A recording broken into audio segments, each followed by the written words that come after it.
Senin kızın da. Hey, para. Bana sanırsın. Gördün mü?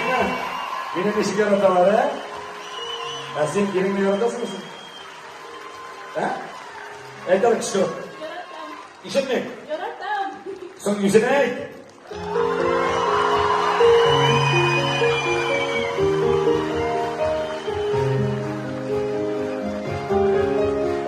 Topla arası topla ben. Topla aşırtma. Sesenle tut. O sesen de beni atmıyor yani başladı. Gömler büyüttüğünde sosyal güzellerin şeyden bırak. Eyder hemen, mesleğde sen kele bir eğit. Süvesen süv, maktıysan makta, anarı gilengeç, подругому жизнь начнется. Потом я себя просто люблю и все. Мені күйеуге шығырға ризамын. Sen bilesin işlerini mi? Kiyevga şırırga şinasın bana kayma, rizama yok mu? Точно mu? Все.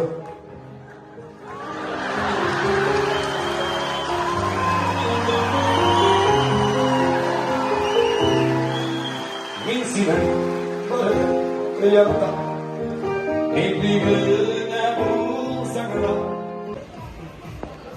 Как? Тебе офигенный костюм.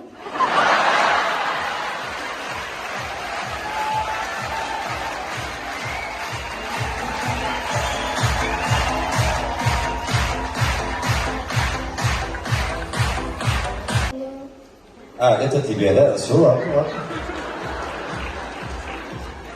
Вы мощный артист татарский, башкирский, пусть зритель ваш всегда будет больше, чем олимпийский.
Eğer de böyle bir konsept çıkaran olsa, şu konseptin işlerkisi sizden kompoznik min Firdevs Cemayev.